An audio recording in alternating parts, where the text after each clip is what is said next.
जोहार नमस्कार। खबरें जो रहती हैं चर्चा में, खबरें जिस पर बातें होती रहती हैं, कुछ नवीनतम ताजा खास खबरों में से कुछ खबरों पर आइए नजर डालते हैं। देखिए 5 मिनट में 15 खबरें। पहले राष्ट्रीय सुर्खियां। महाकुंभ का भव्य समापन, सीएम योगी ने संगम पर लगाई झाड़ू, फिर की गंगा की पूजा। महाकुंभ का समापन एक महत्वपूर्ण और भव्य आयोजन के रूप में हुआ, जिसमें लाखों श्रद्धालुओं ने भाग लिया। 45 दिनों तक चले इस महाकुंभ में 66 करोड़ से अधिक श्रद्धालुओं ने संगम में स्नान किया, जो कि एक अद्वितीय रिकॉर्ड है। सीएम योगी आदित्यनाथ और उनके मंत्रिमंडल ने अरैल घाट पर झाड़ू लगाकर सफाई अभियान में भाग लिया और गंगा की पूजा की। रेल मंत्री ने प्रयागराज महाकुंभ में रेल कर्मयोगी के अथक प्रयासों के लिए आभार व्यक्त किया और उनकी प्रशंसा की। महाकुंभ 2025 के दौरान रिकॉर्ड 17,000 से अधिक ट्रेनें चलाई गईं। श्री अश्विनी वैष्णव ने प्रयागराज का दौरा किया। महाकुंभ के दौरान अद्भुत कार्य हेतु रेल परिवार में सभी को बधाई दी। सीएम नीतीश कुमार की कैबिनेट में शामिल हुए 7 नए मंत्रियों के बीच विभाग बांट दिए गए। नए मंत्रियों को सौंपे गए विभागों को लेकर आधिकारिक नोटिफिकेशन भी जारी कर दिया गया है। डिप्टी सीएम विजय सिन्हा अब कृषि और खनन विभाग देखेंगे। पहले उनके पास पथ निर्माण विभाग था, जो अब नितिन नवीन को सौंपा गया है। नितिन नवीन से नगर विकास विभाग लेकर जीवेश मिश्रा को दे दिया गया है। मंगल पांडे के पास स्वास्थ्य और विधि विभाग की जिम्मेदारी रहेगी। नीतीश मिश्रा अब सिर्फ उद्योग विभाग संभालेंगे। नितिन नवीन के पास अब पथ निर्माण की जिम्मेदारी है। जीवेश मिश्रा अब शहरों के विकास पर ध्यान केंद्रित करेंगे। मंगल पांडे स्वास्थ्य और कानून व्यवस्था दोनों देखेंगे। नीतीश मिश्रा उद्योग विभाग में निवेश को बढ़ावा देने की कोशिश करेंगे। रेलवे भर्ती बोर्ड ने आज सहायक लोको पायलट भर्ती परीक्षा 2025 के रिजल्ट घोषित हो चुके हैं। जो उम्मीदवार भर्ती परीक्षा के लिए उपस्थित हुए थे, वे आधिकारिक वेबसाइट से परिणाम डाउनलोड लिंक प्राप्त कर सकते हैं।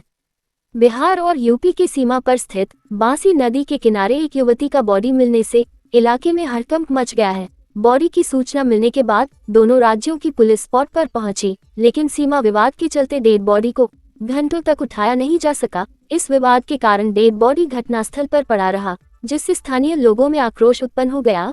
एसएचओ राजू सिंह ने बताया कि मृतका की उम्र लगभग 20 से 25 वर्ष के आसपास आंकी जा रही है, लेकिन उसकी शिनाख्त नहीं हो पाई है।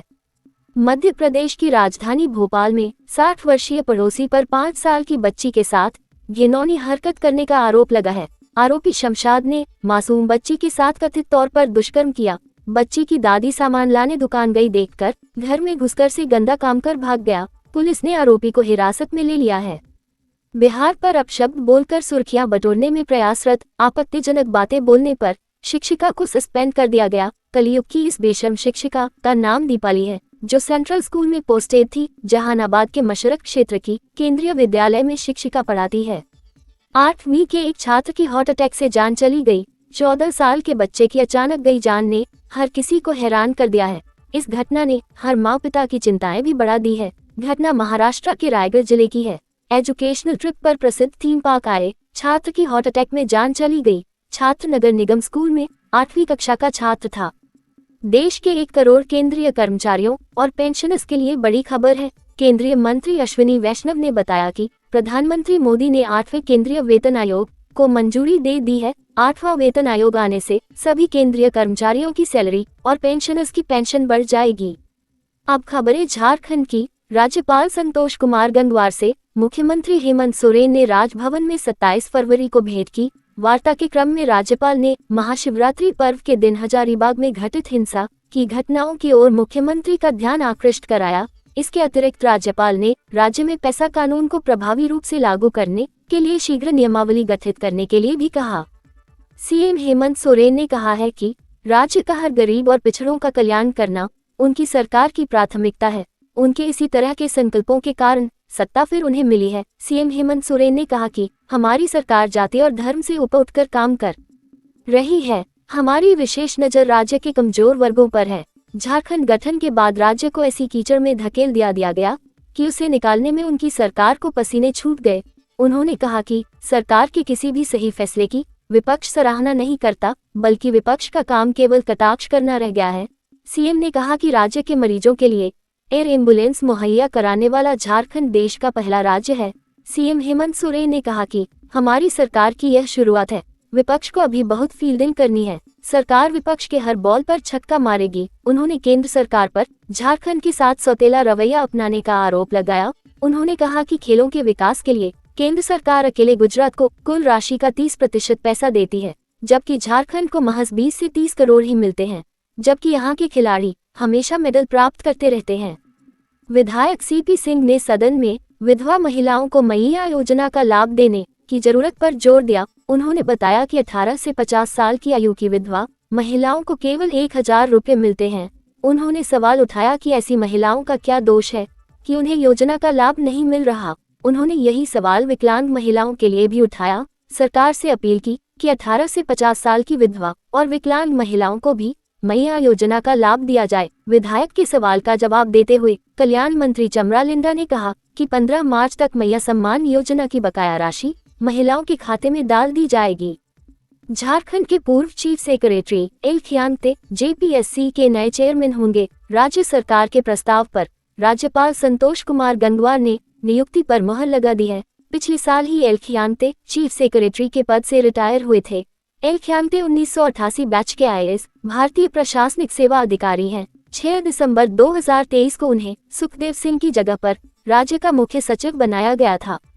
लातेहार पुलिस कप्तान कुमार गौरव के कानों में हौले से किसी ने फूंक मारी की कुख्यात राहुल सिंह के कुछ गुर्गे मनिका थाना क्षेत्र के डिग्री कॉलेज के पीछे इकट्ठा हुए हैं। अपने आका राहुल सिंह के हुक्म पर रंगदारी मांगने और फायरिंग कर दहशत फैलाने की फिराक में हैं। सामने वाले ने ये भी बताया कि ये वही गुर्गे हैं जिन्होंने बीते 22 जनवरी को 2 मुहाने पुल पर बन रहे ब्रिज का काम कर रहे भारतीय वाणिज्य प्राइवेट लिमिटेड के मजदूरों और साइट इंजीनियर पर रंगदारी के लिए फायरिंग की थी। इस इंफॉर्मेशन को एसपी कुमार गौरव ने गंभीरता से लिया और टीम गठित कर रेड करने भेज दिया। टेक्निकल सेल की भी मदद ली गई। बरवाडी एसडीपीओ भरत राम की देखरेख में गठित टीम ने बताए गए लोकेशन पर तुरंत रेड मारी और कुख्यात राहुल सिंह के 4 गुर्गों को दबोच लिया। खुद को इंडियन आर्मी का चीफ इंजीनियर बता लोगों को फर्जी नौकरी बांटने वाला शातिर मनीष कुमार उर्फ अभय कुमार अब पुलिस के हत्थे चढ़ चुका है। इस कांड में उसका साथ देने के इल्जाम में उसके गिरोह के 3 और संदेही गुनहगारों को गिरफ्तार किया है। धराए लोगों के नाम दीपराज कुमार भट्टाचार्य उर्फ सोनू, दिनेश कुमार और मंतोष कुमार बताए गए। जमशेदपुर एसएसपी किशोर कौशल ने मीडिया को बताया कि रेलवे में नौकरी दिलाने के नाम पर ठगी का एक मामला बिष्टुपुर थाना में दर्ज हुआ था। इस मामले की तफ्तीश के दरमियान पुलिस को संदिग्ध फोन नंबर मिले। जमशेदपुर में चोरी की घटनाएं नहीं रुक रही। जमशेदपुर के बर्मा माइंस थाना क्षेत्र में स्थित एक सीआरपीएफ जवान के घर में चोरी की वारदात सामने आई है। घटना बर्मा माइंस थाना से महज 50 मीटर की दूरी पर स्थित बंगला नंबर 12B में हुई। सीआरपीएफ जवान मनीष कुमार तिवारी, जो 5 फरवरी को अपने परिवार के साथ उत्तर अब के प्रतापगढ़ स्थित अपने गांव गए थे, जब गुरुवार को वापस लौटे तो देखा कि उनके घर का ताला टूटा हुआ था, सामान चोरी हो गया था। राज्य में नक्सलियों के खिलाफ झारखंड पुलिस लगातार अभियान चला रही है। इसी क्रम में बीते दिनों पलामू पुलिस को बड़ी सफलता हाथ लगी है। पलामू एसपी रिश्मा रमेशन को मिली गुप्त सूचना पर पुलिस टीम ने 15 लाख का इनामी आक्रमण गंजू का बॉडीगार्ड उपेंद्र भूया को गिरफ्तार किया है। गिरफ्तार उपेंद्र टीएसपीसी संगठन का सक्रिय सदस्य है। जेपीएससी प्रथम सिविल सेवा भर्ती घोटाला के संदेही गुनहगारों को सीबीआई कोर्ट से झटका लगा है। विशेष न्यायाधीश पी.के. शर्मा की अदालत ने गुरुवार को 10 आरोपियों की जमानत याचिका खारिज कर दी। अदालत ने हरिवंश पंडित, योगेंद्र प्रसाद, प्रवीण रोहित कुजूर एवं विजय कुमार सहित अन्य को अग्रिम जमानत देने से इनकार कर दिया है। आरोपियों ने पिछले दिनों अग्रिम जमानत की गुहार लगाते हुए याचिका दाखिल की थी। यहाँ दर्शकों को याद होगा कि जेपीएससी की हर परीक्षा में अयोग्य लोगों के फर्जीवाड़े और घूसखोरी से नंबर बढ़ाकर पास होने की खबरें आम बात हो चली है और यही लोग अधिकारी बनकर झारखंड में भ्रष्ट और रिश्वतखोर बनकर आम जनता के हर जायज काम में बाधक और विकास में बाधक बनकर झारखंड के हर सरकार की पहचान को कलंकित करते रहे हैं। जदयू के विधायक और पूर्व मंत्री सरयू राय को रांची सिविल कोर्ट अग्रिम जमानत दे दी है। पिछले सप्ताह उनकी अग्रिम जमानत याचिका पर सुनवाई के बाद कोर्ट ने अपना फैसला सुरक्षित रख लिया था। कोर्ट ने उन्हें 10-10 हजार के 2 निजी मुचलके भरने की शर्त पर अग्रिम बेल दी है। दरअसल स्वास्थ्य, चिकित्सा, शिक्षा एवं परिवार कल्याण विभाग से संचिका के अंदरूनी पन्नों की चोरी करने के आरोप में सरयू राय के विरुद्ध प्राथमिकी दर्ज करवाई गई थी। विधायक सरयू राय के खिलाफ स्वास्थ्य विभाग के अवर सचिव विजय वर्मा, ने 2 मई 2022 को डोरंडा थाना में प्राथमिकी कांड संख्या 105/22 दर्ज कराई थी। राज्य स्वास्थ्य बीमा योजना का मुख्यमंत्री आज शुक्रवार को करेंगे शुभारंभ। इस योजना के लाभुकों और उनके आश्रितों को प्रतिवर्ष 5 लाख रुपए का स्वास्थ्य बीमा मुहैया कराया जाएगा। दिव्यांग आश्रितों को आजीवन इस योजना का लाभ मिलेगा। लाभुकों को गंभीर बीमारियों के इलाज के लिए 5 लाख रुपए तक की अतिरिक्त सीमा अर्थात कुल 10 लाख रुपए तक चिकित्सा व्यय का वहन किया जाएगा।